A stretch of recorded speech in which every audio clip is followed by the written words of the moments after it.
Students, आज हम part 2 दादी माँ के पेज नंबर 7 के लास्ट पैरा से स्टार्ट करेंगे। किशन के विवाह के दिनों की बात है। विवाह के 4-5 रोज पहले से ही औरतें रात रात भर गीत गाती हैं। विवाह की रात को अभिनय भी होता है। ये प्रायः एक ही कथा का हुआ करता है। उसमें विवाह से लेकर पुत्रोत्पत्ति तक के सभी दृश्य दिखाए जाते हैं। सभी पाठ औरतें ही करती हैं। मैं बीमार होने के कारण बारात में ना जा सका। मेरा ममेरा भाई राघव दलान में सो रहा था, दलान बरामदा। वह भी बारात जाने के बाद पहुंचा था। औरतों ने उस पर आपत्ति की, आपत्ति असहमति। दादी माँ बिगड़ी। लड़के से क्या पर्दा, लड़के और ब्रह्मा का मन एक सा होता है।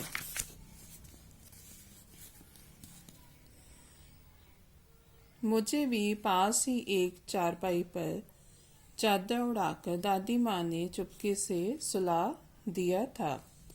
बड़ी हंसी आ रही थी। सोचा कहीं जोर से हंस दूं, वेद खुल जाए तो निकाल बाहर किया जाऊंगा। पर भाभी की बात पर हंसी रुक ना सकी और बंडाफोड़ हो गया। देबू की माँ ने चादर खींच ली। कहो दादी, ये कौन बच्चा सोया है? बेचारा रोता है शायद, दूध तो पिला दूं। हाथापाई शुरू हुई। दादी माँ बिगड़ी। लड़के से क्यों लगती है?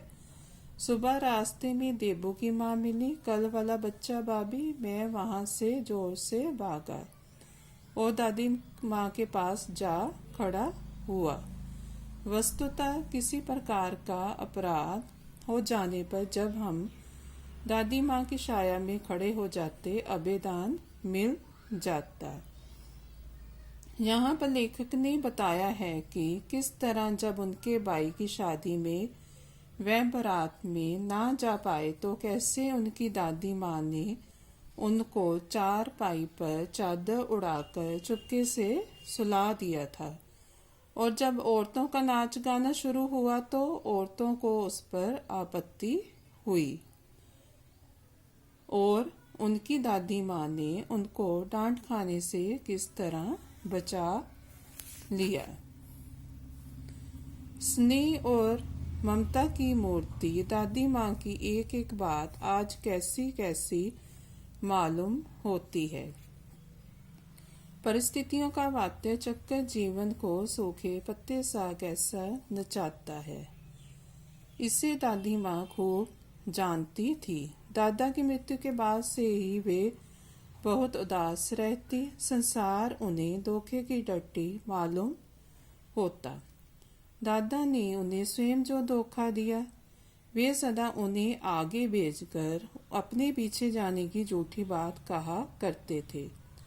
दादा की मृत्यु के बाद कुकर मुत्ते की तरह बढ़ने वाले, मुंह में राम बगल में छुरी वाले दोस्तों की शुभ चिंता ने स्थिति और भी डावाडोल कर दी। दादा के श्राद्ध में दादी माँ के मना करने पर भी पिताजी ने जो अतुल संपत्ति व्यय की वह घर की तो थी नहीं।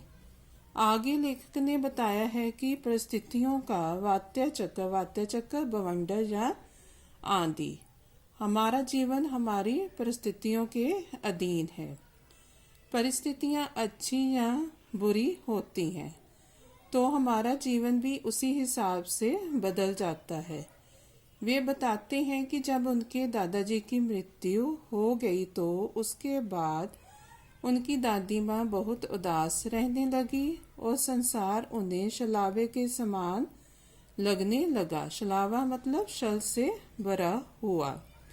दादाजी कहते थे कि पहले दादी की मृत्यु होगी और फिर वे मरेंगे, लेकिन दादाजी उन्हें पहले छोड़कर चले गए और दादा की मृत्यु के बाद उनके दोस्तों ने उनकी स्थिति और भी डामाडोल कर दी। दादा के श्राद्ध में दादी माँ के मना करने पर भी पिताजी ने अपने दोस्तों और शुभ चिंतकों से पैसे लेकर खूब खर्चा किया और दादी माँ ने इसके लिए उन्हें काफी मना भी किया। अब वही दोस्त उनसे इन पैसों की मांग करने लगे, जिससे उनके घर में परेशानियां आगे से भी बढ़ गई। ओके स्टूडेंट्स, आज हम यहाँ तक करेंगे और नेक्स्ट पैरा हम नेक्स्ट वीडियो में करेंगे। थैंक्स।